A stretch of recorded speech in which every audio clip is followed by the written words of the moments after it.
Halo semuanya, selamat pagi. Kembali lagi di pembelajaran kali ini. Kali ini kita akan membahas tentang materi yang sangat penting dalam dunia database, yaitu administrasi basis data. Khususnya sebagai pengantar sebelum kita masuk ke praktik backup dan restore database di MySQL. Nah, banyak mahasiswa pemula yang langsung nih pengen praktek backup tapi belum paham sebenarnya apa itu administrasi database dan juga siapa yang bertanggung jawab dalam database itu, dan kenapa juga backup itu wajib, bukan opsional. Jadi pastikan kalian perhatikan materi ini sampai akhir ya. Di bagian pertama ini kita perlu mengenal apa itu administrasi basis data. Administrasi basis data adalah serangkaian aktivitas untuk mengelola, memelihara, dan mengamankan database supaya database kita di dalamnya tuh aman, tetap utuh, terus bisa diakses dengan cepat, dan juga tuh kayak selalu tersedia saat dibutuhkan. Nah, kalian tahu nggak orang yang bertanggung jawab atas semua ini disebut database administrator atau biasa kita singkat DBA. Nah, bayangin aja database itu seperti brankas dan DBA itu tuh kayak penjaga brankasnya. Jadi kita sebagai database administrator tuh harus benar-benar menjaga database tuh biar nggak hilang ataupun kayak kecolongan gitu. Nah, di bagian selanjutnya tuh kita juga bisa membahas peran dan tugas database administrator. Mungkin banyak yang ngira database administrator tuh tugasnya cuman install database, padahal kenyataannya jauh lebih luas. Sebagai database administrator, tugas kita tuh antara lain tuh kita juga harus instalasi dan konfigurasi DBMS. DBMS itu database management system. Misalnya kita memasang MySQL lalu mengatur konfigurasinya sesuai kebutuhan sistem, lalu manajemen user dan hak akses. Itu tuh menentukan siapa yang boleh baca, siapa yang boleh ngubah database, dan siapa yang boleh juga menghapus database. Kemudian ada backup dan recovery data. Ini tuh tugas yang paling krusial. Database administrator harus memastikan datanya tuh nggak hilang, walaupun terjadi error, virus, atau kerusakan sistem. Terus juga kita harus juga monitoring performa database nih supaya database ini tidak lambat atau overload. Terus juga mengoptimalkan query atau indeks. Selanjutnya juga mengoptimalkan query dan indeks agar perintah SQL bisa dieksekusi lebih cepat. Terus juga keamanan database ini perlu diperhatikan supaya tidak ada peretasan dan pencurian data. Intinya database administrator itu penjaga stabilitas dan keamanan data. Nah, bagian selanjutnya adalah pentingnya backup data.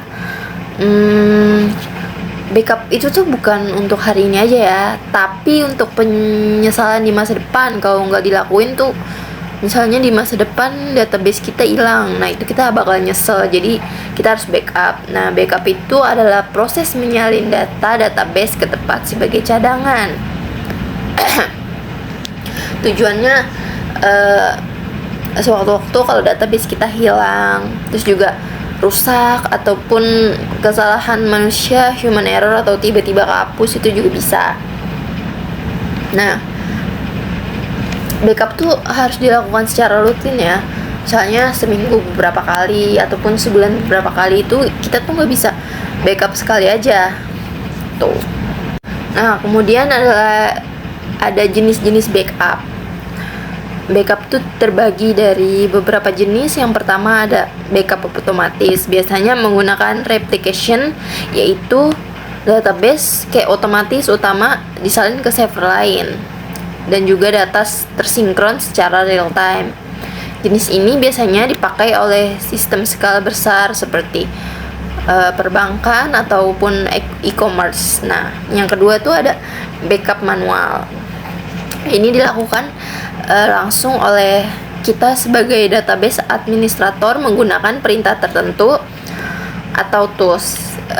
Ini tuh paling sering dilakukan kalau di kampus kayak sistem siaka atau UKM gitu.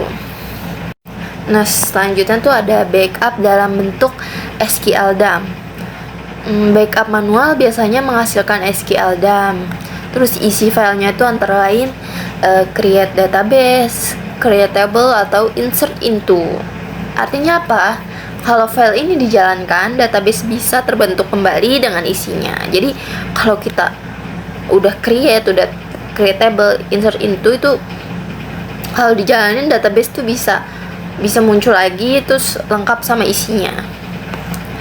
Terus ini tuh yang nantinya kita pakai saat restore database. Restore tuh kayak mengembalikan database yang udah kita hapus. Nah, selanjutnya itu ada backup menggunakan MySQL Workbench. Salah satu tool yang sering digunakan adalah MySQL Workbench. Nah, kita mulai aja langkahnya ya. Kita mulai di sini kita udah masuk ke HDSQL. Caranya adalah kita pilih, ini kan kita udah punya database-nya ya. Nah, kita pilih buka menu, kita klik aja, terus klik kanan, terus kita bisa export database sebagai SQL.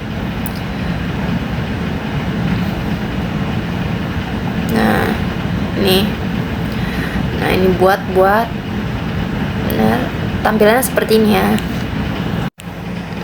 Baru kita ekspor. Di sini sebenarnya saya sudah mengekspor database sebelumnya, jadi mungkin ini sudah tersimpan di file saya. Oke, pokoknya caranya kayak gini nih. Nanti akan muncul seperti ini. Artinya database kalian tuh nih, SQL Finished ini tuh hasil akhirnya berarti kalau kayak gini tuh database kalian tuh sudah berhasil di backup. Yang selanjutnya tuh ada restore database.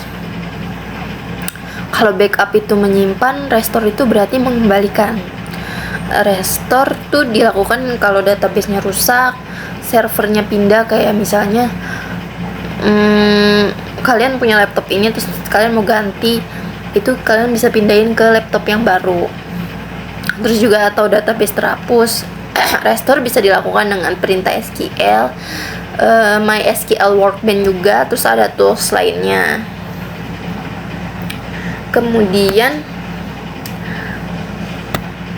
Kemudian tuh ada monitoring database. Monitoring itu seperti cek kesehatan database. Hal ini biasanya dilakukan di monitor, penggunaan CPU dan monitor, terus juga jumlah koneksi aktif, query lambat atau slow query, dan kapasitas penyimpanan. Tujuannya supaya database tetap stabil dan optimal. Nah, yang selanjutnya tuh ada optimasi kinerja database. Tujuan optimasi tuh supaya akses datanya tuh lebih cepat, terus juga beban servernya lebih ringan, terus juga teknik optimasi antara lainnya tuh kayak normalisasi database, indexing, optimasi query SQL, dan partisi table, terus juga pengaturan cache-nya kita bisa lakukan juga. Terus tujuannya tuh supaya aksesnya tuh lebih cepat, terus juga beban servernya juga lebih ringan. Yang 10 itu ada keamanan basis data. Kayak ancaman database itu nyata seperti SQL injection, akses ilegal, terus juga kita bisa kehilangan data dan malware juga. Terus juga upaya pengamanannya tuh kita bisa autentikasi user, enkripsi data, firewall database, dan audit log aktivitas. Nah, data itu tuh sebenarnya akses. Kalau bocor, dampak tuh sangat besar. Misalnya data kita tuh bocor ke orang lain, itu tuh bisa digunakan untuk sesuatu yang berbahaya atau gimana. Sekarang kita masuk ke bagian terakhir yang sering dianggap sepele, padahal justru kita ini tuh menentukan umur panjang database, yaitu pemeliharaan database. Terus banyak tuh sistem yang awalnya cepat, stabil, tapi setelah beberapa bulan atau tahun tuh kayak mulai lambat, mulai error, terus juga bahkan tiba-tiba down. Masalahnya tuh bukan karena database-nya tuh jelek, tapi karena kita tuh nggak pernah dirawat atau nggak pernah dipelihara. Jadi maka dilakukanlah pemeliharaan database. Pemeliharaan database itu kayak serangkaian aktivitas rutin, terjadwal juga, yang dilakukan untuk menjaga kinerja database tuh biar tetap optimal, terus juga mencegah kerusakan, terus juga memastikan keamanan dan stabilitas sistem. Terus juga kita bisa memperpanjang umur pakai database. Database tuh kayak ibarat kendaraan, kayak backup itu tuh asuransi, terus juga monitor gitu tuh speedometer, terus juga maintenance itu tuh kayak service berkala kayak gitu. Kalau service tidak pernah dilakukan, ya udah cepat atau lambat rusak database-nya.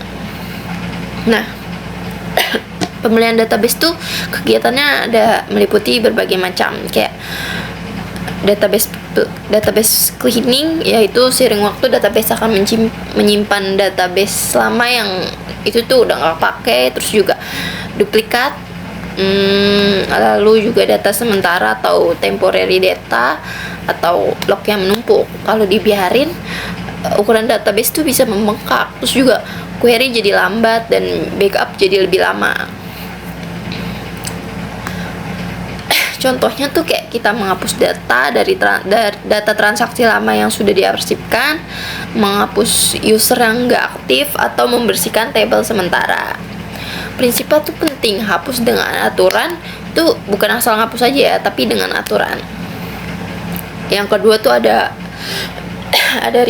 rebuild atau optimasi indeks, yaitu rebuild atau optimasi indeks tuh kayak indeks ini berfungsi mempercepat pencarian data yang sering tuh kayak insert, update, dan delete, membuat indeks tuh menjadi terfragmentasi.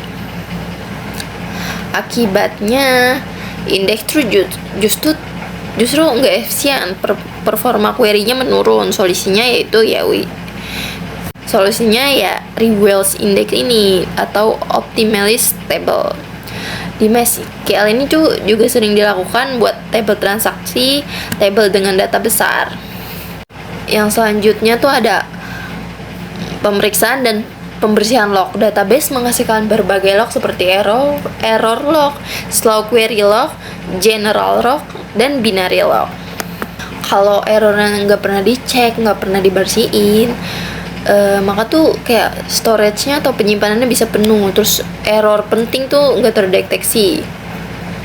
Nah, pemeliharaan yang bisa kita lakuin adalah membaca error log secara berkala, menghapus atau mengarsipkan log lama, terus juga menganalisis slow query log untuk optimasi. Kemudian juga ada update dan patch DBMS. DBMS seperti MySQL ini terus dikembangkan. Update-nya biasanya berisi perbaikan bug, peningkatan performa, terus juga penutupan celah keamanan. Kalau DBMS yang nggak pernah diupdate, terus juga kita gunain versi lama tuh, resikonya tuh rentan serangan atau tidak kompatibel dengan sistem baru. Tapi kita tuh nggak boleh asal update aja, selalu lakukan backup sebelum diupdate nih, backup terus pokoknya. Sebaiknya juga diuji servernya, staging dulu. Nah, terus juga ada penyesuaian dan review konfigurasi. Konfigurasi ini cocok hari ini belum tentu cocok untuk 1 tahun ke depan. Contoh yang perlu direview adalah alokasi memori, jumlah koneksi maksimal, dan cache dan buffer, terus juga timeout koneksi. Kalau usernya makin banyak, konfigurasinya juga harus ikut menyesuaikan. Nah, Sebagai penutup dan kesimpulannya, database itu bukan hanya soal teknis, tapi soal tanggung jawab menjaga datanya tetap aman, cepat, dan selalu tersedia. Nah, terima kasih sudah menonton videonya. Maaf kalau banyak salah kata dan banyak kekurangannya. Terima kasih. Wassalamualaikum warahmatullahi wabarakatuh.